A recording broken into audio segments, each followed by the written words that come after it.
ربیع الاول کا مہینہ شروع ہو چکا ہے اور یہ وہ مبارک مہینہ ہے جس میں ہم سب کے آقا نامدار سید الاولین والآخرین سردار دو عالم محمد مصطفیٰ صلی اللہ علیہ وسلم اس دنیا میں تشریف لائے۔ آپ کی ولادت باسعادت اسی مہینے میں ہوئی، اور اگر اسلام میں کسی شخصیت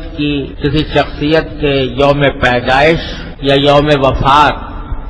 منانے کا کوئی تصور ہوتا تو نبی کریم سرور دو عالم صلی اللہ علیہ وسلم کے یوم ولادت سے زیادہ کوئی اور دن اس کا مستحق نہیں تھا، کیونکہ یہ وہ دن تھا جس میں اللہ تبارک و تعالی نے انسانیت کی رہنمائی کے لیے حضور نبی کریم سرور دو عالم صلی اللہ علیہ وسلم کو دنیا میں مبعوث فرمایا، دنیا کے اندر بھیجا، اور وہ ذات اقدس اس دنیا میں تشریف لائی جس کو ساری کائنات کی تخلیق کا مقصد کہا جائے تو غلط نہیں ہو۔ ایک روایت لوگوں کے زبان پر مشہور ہے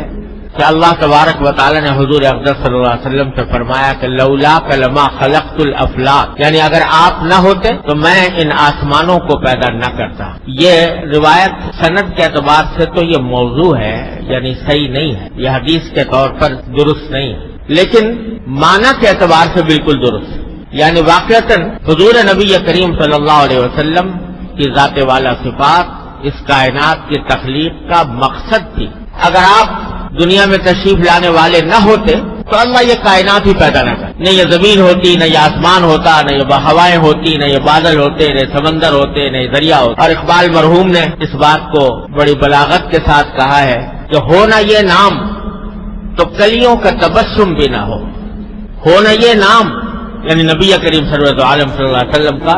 نام مبارک، ہونا یہ نام تو کلیوں کا تبسم بھی نہ ہو،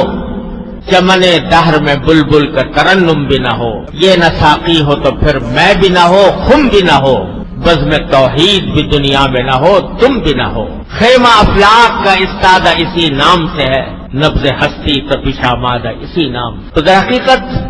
یہ کوئی مبالغہ نہیں، حقیقت ہے کہ حضور سرور دو عالم صلی اللہ علیہ وسلم اس پوری کائنات کی تخلیق کا مقصد ہے۔ لہذا جس دن اللہ تبارک و تعالی نے آپ کو اس دنیا میں مبعوث فرمایا، وہ دن یقیناً اس کائنات کا سب سے زیادہ مقدس، سب سے زیادہ سعادت والا دن تھا،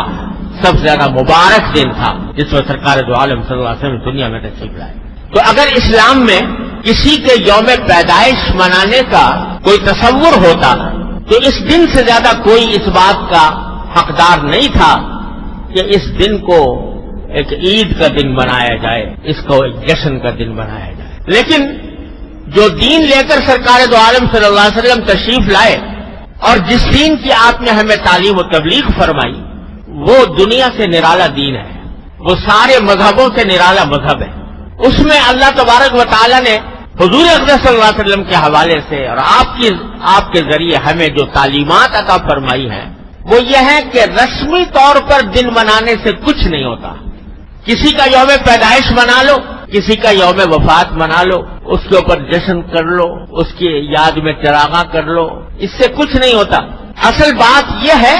کہ جو پیغام وہ لے کر تشریف لائے تھے، جو تعلیم انہوں نے دی تھی اور جو ہدایات انہوں نے عطا فرمائی تھی، ان پر کتنا عمل کر رہے ہیں۔ ہمارا سارا دین ہمیں یہ سکھاتا ہے کہ رسمی طور پر دن منانے سے کچھ نہیں ہوتا، رسمی طور پر کوئی کارروائی کر دینے کی کوئی حقیقت نہیں۔ اصل بات یہ ہے کہ اس روح کو دیکھو، اس پیغام کو دیکھو جو سرکار دو عالم صلی اللہ علیہ وسلم لے کر تشریف لائے۔